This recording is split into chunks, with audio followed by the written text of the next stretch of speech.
So yeah, we're going to shift focus from marketing to something that we hope we can get you all to market for us. The Green City Standard is one of the initiatives from the Green City Committee at AIPH, among other initiatives. And if you don't follow us, please do so. Just visit the Green City page on the website. And yeah, you can do it right now. Sign up for the newsletter, sign up for the Global Green City Update. We have briefings, we have the awards, we produce case studies from the awards.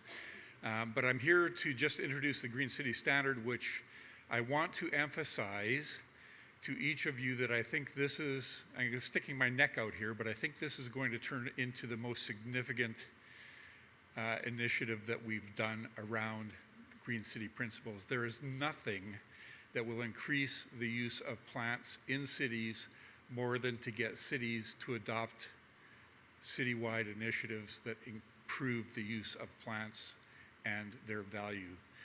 So I'll leave it at that, but you can come back in a couple of years and measure whether or not we were successful, but I'm going to let Audrey tell you all about it. Thank you, Bill, for that. And yes, hello, I'm Audrey. I'm going to chat to you today about the AIPH Green City Standard. Bill has spoken to you about the importance of it. We do believe it's going to have quite an amazing effect on the sector. So I'm presenting it to you today, a bit of the background, but from the perspective of how it is creating an enabling environment for the ornamental horticulture sector. The reason why we're putting this together, AIPH, this is what we do, is we put flower, plant, and landscaping products and service on a global agenda.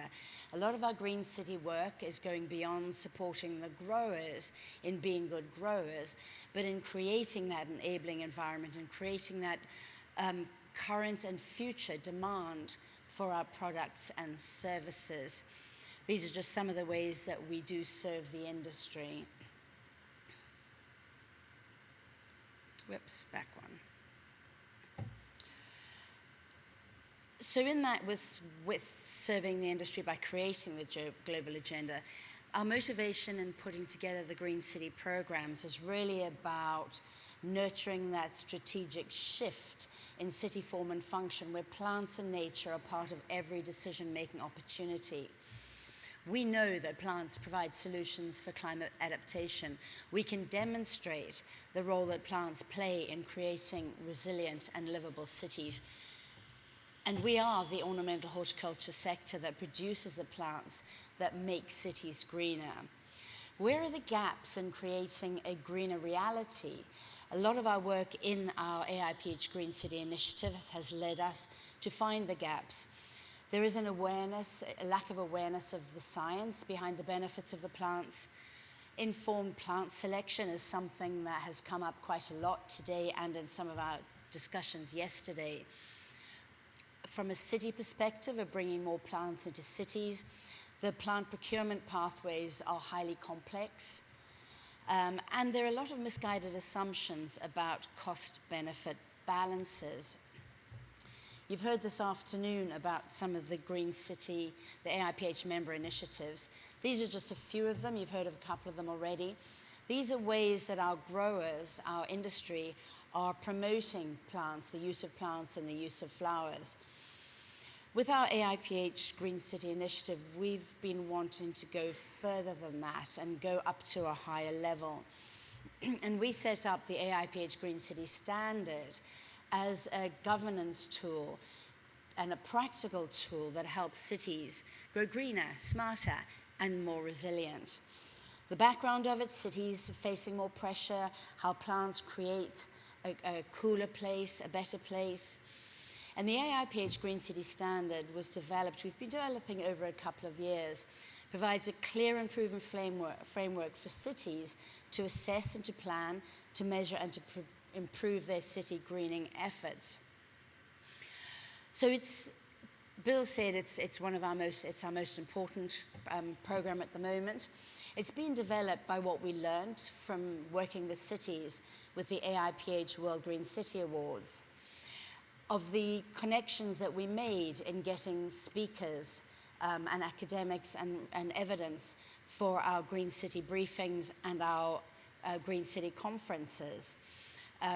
It's very much our engagement with high-level partner organizations, who's doing what and how we can work together to make things better. And then all the extensive research that we do monthly. Bill alluded to the AIPH Global Green City Update, where we publish and present news on the Green City movement. And all of this has come together in developing the AIPH Green City Standard.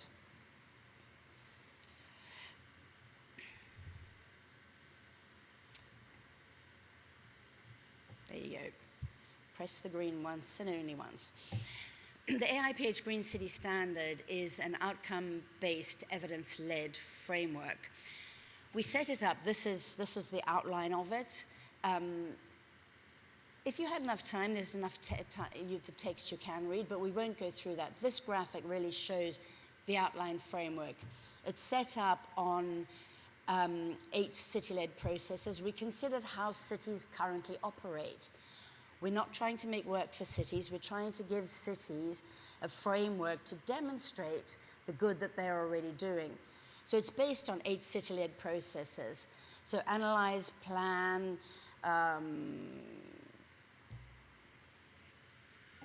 engage, act, monitor what your impact is, how you adapt, and then how you share that information.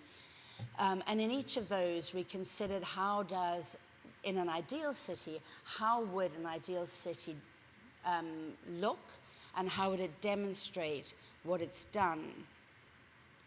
So each of the 8 city-led processes is supported by an ideal state. In an ideal city, what does an ideal city look like? What are the aspirations and goals to strive for? What are the indicators that we'd be looking for?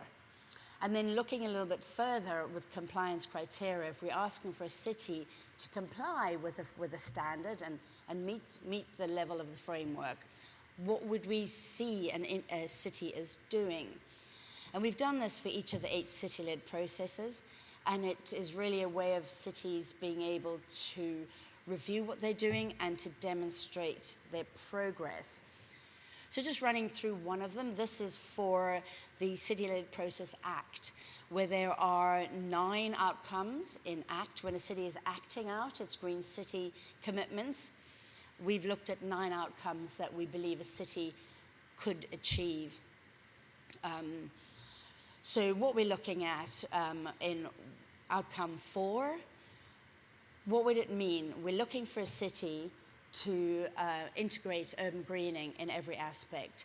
We're looking for a city that takes bold action for urban greening, supported with adequate resources and strong policy. When we're looking at that's what ideal state is, how would a city achieve that? What is the outcome we're looking at? And that's what we're looking at. Policies and strategies are evidence-based, inclusive, and enforceable. And they integrate nature into urban planning and operations while promoting interdepartmental coordination. That's the outcome. How would a city demonstrate that? So therefore, we look at a city indicator. So a city would demonstrate it by showing the evidence that it's got urban greening policies and strategies that are adopted and operational. They have clear implementation plans and clear stakeholder engagement. A city that can provide evidence that it's doing that will meet the outcome, and they are then meeting the standard. Taking this one step further, we're looking at how would we assess that. So we've got a simple 3-point scoring criteria where a city would be measured as compliance against the evidence it gives for that outcome. So just review back to the framework, that's how it's set. So we've got 50 of outcomes on this framework of 8 city-led processes, different number of outcomes for each of those. And we've got 50 outcomes that we ask a city, can it provide evidence that it meets that? This is an outline of how the AIPH Green City Standard works in practice. It's a flow chart. What we do is we look for cities, whether they are leading, whether they're aspirational, or whether they're an emerging green city. and we invite them to join an online platform. Within the platform, they get to work through the standard, through the framework. They're asked for each of the 50 of those indicators, what evidence can you provide? So they do a self-assessment. From that, we give them a feedback report. This is great, you're doing really well here. You should be sharing it more. You're not telling enough people about that. You're not quite delivering sufficiently in this aspect. Perhaps your next step in city development is in that aspect of it. You haven't answered this question. We feel you can answer that question better. And therefore, we are able to assist the cities in knowing where they're at and where they can go further. Excuse me. A core part of the online platform is it provides a city with resources, case studies, tools, methodologies. So a city can look at one of the indicators that is being asked to provide evidence for and think, I wonder what we're doing. We've got case studies of what other cities are doing, and we've got tools and methodologies that some of our partner organizations, other commercial and non-commercial groups are offering, that a city can say, if we did that, we would then be able to supply our evidence. So a city does their self-assessment, we give a feedback report, and they can then adapt as they see fit. A step further than that is in external validation of what the city is achieving, and that is an external accreditation program. Cities would then be invited to undergo a full audit, externally audited, to validate how they are performing. Some of you may be familiar with the LEED Green Building certification. There are other standards that are similar, where it's a case of you're assessed by it and then you're given either bronze, gold, silver, platinum award. And that then becomes your marketing campaign. It becomes the way in which you demonstrate to your government that you're achieving their global agendas to improve or reduce biodiversity loss, into improve inclusivity, resilience, a number of aspects that can motivate cities to do that. The framework, the platform is currently in development, and we're in discussions already, hoping to roll it out with Australian cities. We think that some Australian cities are doing really well. Some Australian cities are trying really hard, and we believe that by having a number of Australian cities involved, they can learn from each other and they can grow and progress together. These are some of the ways in which adopting the AIPH Green City Standards supports cities. We help them in their process of becoming greener. It helps them in gaining accreditation recognition for their greening. And whether that is to attract businesses, to attract tourism, to attract investment, private, public, blended finance. Don't underestimate fostering city pride.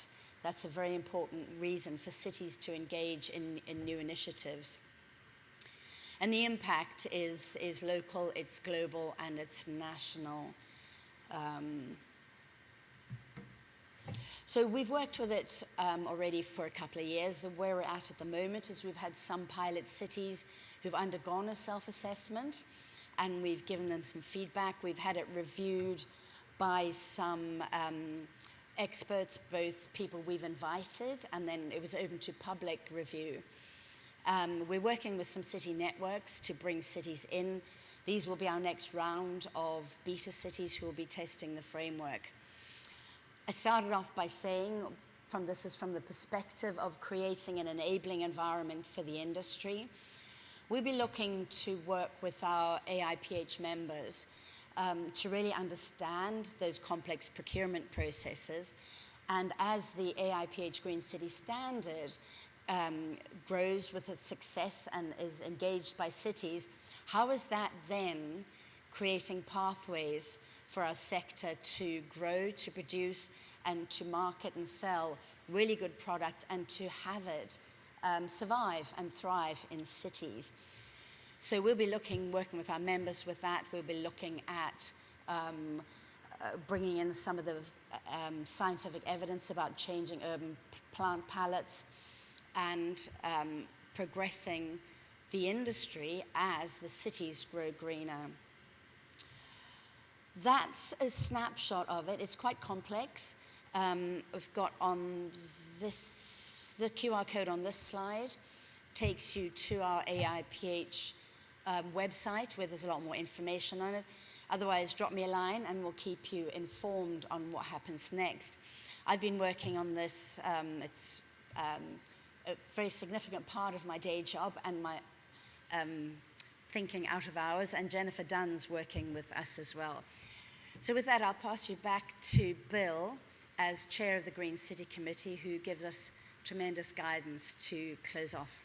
Thank you.